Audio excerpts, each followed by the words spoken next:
Jean chapitre 8, verset 11, va et ne pêche plus. La troisième partie, nous nous tournerons plus dans Romains au chapitre 6. J'aimerais nous encourager de lire tout le chapitre 6.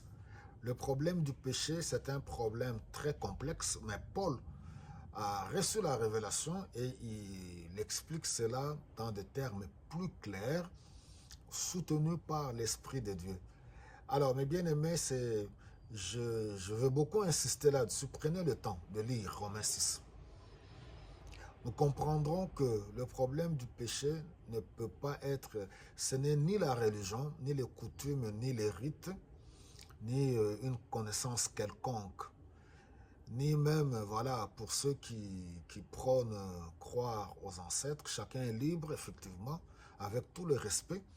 Donc, les ancêtres, il n'y a aucun ancêtre si grand, si puissant qu'il était, ne peut résoudre le problème du péché. Aucun prophète, aucun pasteur, aucun prêtre, personne. Et par la foi, soutenue par l'Esprit de Dieu, nous croyons à l'œuvre salvatrice de Jésus-Christ à la croix de Golgotha, l'agneau de Dieu qui ôte le péché du monde.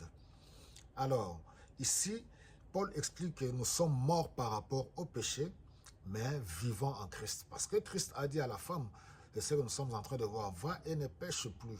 Et la question est posée, est-ce possible de vivre sans commettre le péché, sans succomber? Et nous sommes en train, à la lumière des saintes écritures, évoluer pour comprendre réellement comment pouvoir vivre dans la volonté de Dieu, loin du péché. Alors, Paul dit au verset 1, Romains 6, que faut-il encore conclure? Devons-nous continuer à vivre dans le péché pour que la grâce de Dieu soit plus abondante? Il dit certainement pas. Nous sommes morts au péché, comment pourrions-nous vivre encore dans le péché? Ne savez-vous pas que nous tous qui avons été baptisés pour être unis à Christ, nous avons été baptisés en étant associés à sa mort par le baptême, donc nous avons été mis au tombeau avec lui pour être associés à sa mort, afin que, comme Christ a été ramené d'entre les morts par la puissance glorieuse du Père, nous aussi nous vivions d'une vie nouvelle. Donc là, encore une fois de plus, nous comprenons que par le baptême, nous sommes morts. Un cadavre ne peut pas réagir, n'a plus de sensation. C'est-à-dire que notre corps doit être considéré comme mort au péché, spirituellement parlant. Alors on ne peut plus du tout succomber au péché. Verset 6, sachant bien ceci, l'être humain que nous étions auparavant a été mis avec le Christ, mis à mort avec le Christ sur la croix, afin que notre nature pécheresse soit détruite et que nous ne soyons plus les esclaves du péché. Car celui qui est mort est libéré du péché.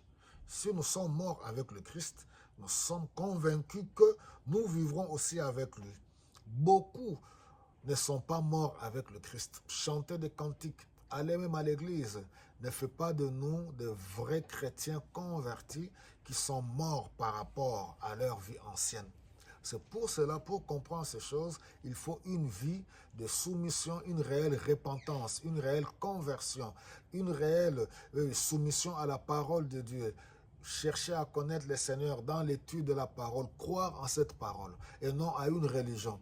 Aimer le Seigneur, être rempli du Saint-Esprit au fur et à mesure. Il dit au verset 10, en mourant, il est mort par rapport au péché une fois pour toutes, c'est Jésus-Christ. Mais maintenant qu'il est vivant, il vit pour Dieu. De même, vous aussi, considérez-vous comme mort au péché et comme vivant pour Dieu dans l'union avec Jésus-Christ. Quatrièmement, il dit au verset 12, le péché ne doit donc plus régner sur votre corps mortel pour vous faire obéir au désir de ce corps. Le péché n'a plus le pouvoir parce que spirituellement parlant, étant converti, passé par les eaux de baptême, étant régénéré, nous devons nous considérer comme morts. Le péché n'a plus de pouvoir. Notre corps est comme, disons-le, un cadavre, n'a plus de sensation. On est mort par rapport au monde, par rapport aux choses de ce monde. On a vu la fois passée, nous devons faire mourir les membres terrestres, l'impudicité, l'adultère, les passions, les mauvais désirs. Donc nous devons nous y engager. Ça ne se fait pas automatiquement, mais nous nous appuyons avec notre volonté, avec la foi. Le Saint-Esprit nous aide. Il dit au verset 13, ne mettez plus les diverses parties de votre corps au service du péché comme instrument du mal. Notre corps n'est plus du tout, on n'est plus redevable au péché. Notre corps appartient plus au péché, ni au monde, ni au diable. Notre corps, nous l'avons consacré au Seigneur, comme nous dit, toujours Romains chapitre 12, il dit, par l'amour de Dieu, offrez vos corps comme un sacrifice vivant, saint et agréable à Dieu. Il dit, c'est ce qui sera de votre part un culte agréable. Ne vous conformez pas au siècle présent. Alors, il dit au contraire, offrez-vous à Dieu comme des êtres revenus de la mort à la vie et mettez-vous tout entier à son service comme instrument de ce qui est juste. En effet, le péché n'aura plus de pouvoir sur vous, puisque vous n'êtes pas soumis à la loi, mais à la grâce de Dieu. Quand on comprend ces choses, on n'aura plus ce genre de discours, le corps est faible, mais l'esprit est fort. Voilà, la chair, il faut comprendre. Oui, mais nous comprenons que nous nous sommes consacrés au Seigneur, nous vivons selon l'esprit, ayant foi à la parole de Dieu. Nous ne nous laissons plus faire. Nous n'avons plus d'attirance. On n'est plus attiré par les choses charnelles, les choses de ce monde, les mauvais désirs, les mauvaises passions. Alors, il dit au verset 16, vous le savez bien, si vous mettez au service de quelqu'un pour lui obéir, vous devenez les esclaves du maître auquel vous obéissez. On a déjà commencé à parler sur se libérer de la mentalité d'esclave, comme le peuple d'Israël était esclave en Égypte durant 432 ans. Alors, à chaque fois qu'on cède au péché, c'est-à-dire qu'on est esclave du péché, on obéit, le péché est notre maître, le diable est notre maître, le monde est notre maître. C'est pour cela, en tant qu'enfant de Dieu, ces choses devons le comprendre dans la prière par le Saint-Esprit, refuser d'obéir aux injonctions du péché, aux désirs charnels. Alors, il dit qu'il s'agit soit du péché qui conduit à la mort, soit de l'obéissance de Dieu qui conduit à la vie juste. Alors, pour conclure, au verset 20, il dit, quand vous étiez esclave du péché, vous étiez libre par rapport à ce qui est juste. Qu'avez-vous gagné à commettre alors des actes dont vous avez honte maintenant?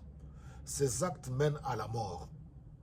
Mais maintenant, vous avez été libérés au péché et vous êtes au service de Dieu. Vous gagnez d'être dirigé par une vie sainte et recevoir à la fin la vie éternelle. Et car le salaire du péché, c'est la mort, mais le don gratuit de Dieu, c'est la vie éternelle en Jésus-Christ. Nous sommes morts par rapport au péché et vivants en Jésus-Christ. Il est possible de vivre sans péché, loin du péché. Alléluia. Et si on arrive à tomber, on se répand et on est continuellement en communion avec le Seigneur. Que Dieu vous bénisse.